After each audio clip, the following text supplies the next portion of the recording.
Curd is a specific state of matter, the result of a controlled biological transformation that fundamentally changes the chemistry of dairy. Want to learn real cooking the simple way? Join me every Sunday for cooking basics and Amma's secret recipes. Come, let's cook.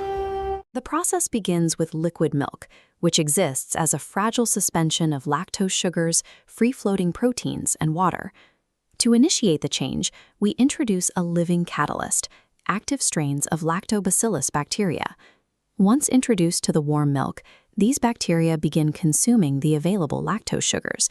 As they metabolize these sugars, the bacteria excrete a chemical byproduct, lactic acid. This influx of acid causes a rapid drop in pH, forcing the tightly wound casein proteins to uncoil. These proteins then link to build a 3D structural net, trapping moving water molecules and large fat globules inside its pockets. Those trapped fat globules are critical, as their concentration dictates the final creaminess of the gel and how well it resists heat in a pan.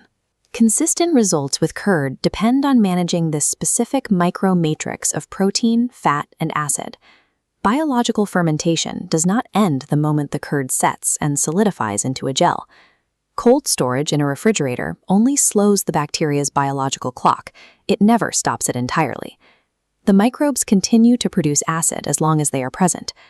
Ambient temperature dictates the pace of this process. Fermentation is rapid in summer heat, but becomes slow and mild during winter. You can see the evidence of this ongoing metabolism in commercial containers. Bulging plastic lids indicate excessive gas buildup from overactive bacteria. This process was originally harnessed for survival. During the 13th and 14th centuries, the Mongol Empire used fermentation to preserve dairy and tenderize tough meats on the steppe. The raw material used to perfect this preservation was fermented mare's milk. Seeing curd as a continuously evolving culture is the first step towards predicting how it will behave under heat.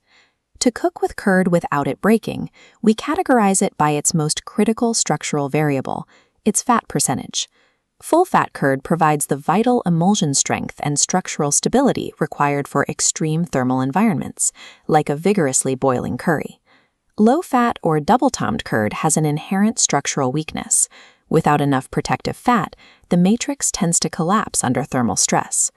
The acidity arc maps lactic acid levels to culinary uses. Phase 1's first 24 hours are low acid and sweet, perfect for Shrikhand. Phase 2 develops enough tang for raw raita. Phase 3, after 4 days, is highly acidic, mandatory for cooked gravies like kadi. Choosing the wrong fat content or acidity stage leads to predictable structural failures, regardless of a cook's technical skill. Beyond temperature, we can alter the curd's biological matrix through mechanical force. This process is known as syneresis, the deliberate application of gravity and mechanical force to expel liquid from a set gel. As the water is removed, the remaining fat and protein ratios become hyperconcentrated. The physical texture shifts. The wobbly, delicate gel transforms into a thick, dense, spreadable solid known as hung curd. While hung curd functions similarly to commercial Greek yogurt, the two are biologically different.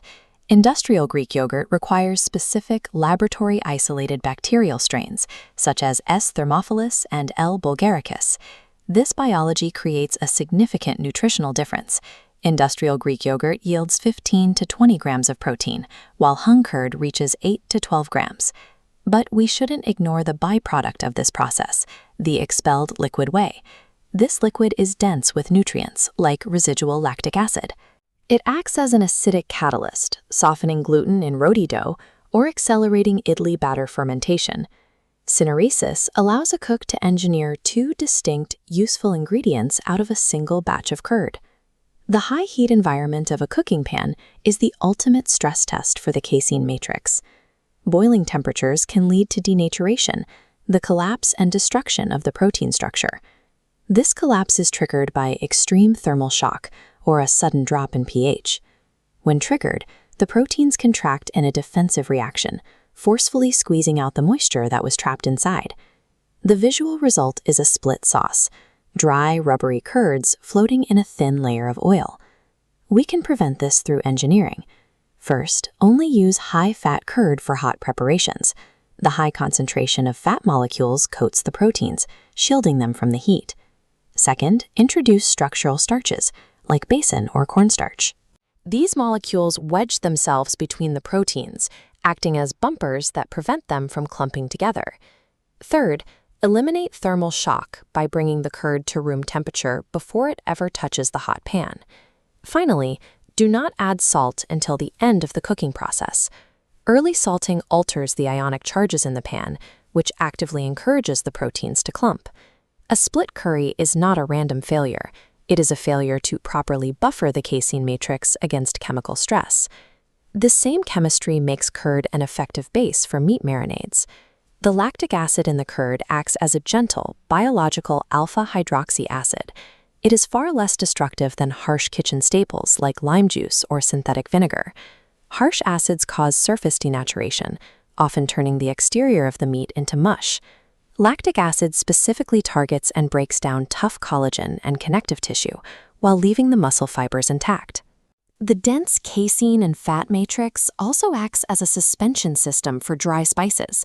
Because of its thickness, the spices are held against the meat rather than settling at the bottom of the bowl. When exposed to the high heat of a grill, this fat and protein matrix facilitates a flawless Maillard reaction. Curd functions as a precise biological tool, acting as a chemical tenderizer, a structural binder, and an engineered flavor foundation. Hope today's recipe brought a smile to your face. We bring Amma's secret recipes to life. Join our family, new videos every Sunday. Come, let's cook. If you enjoyed today's recipe, please like, share and subscribe. This is Deepak Kshatriya signing off. Jai Hind, Jai Karnataka, Namaskara.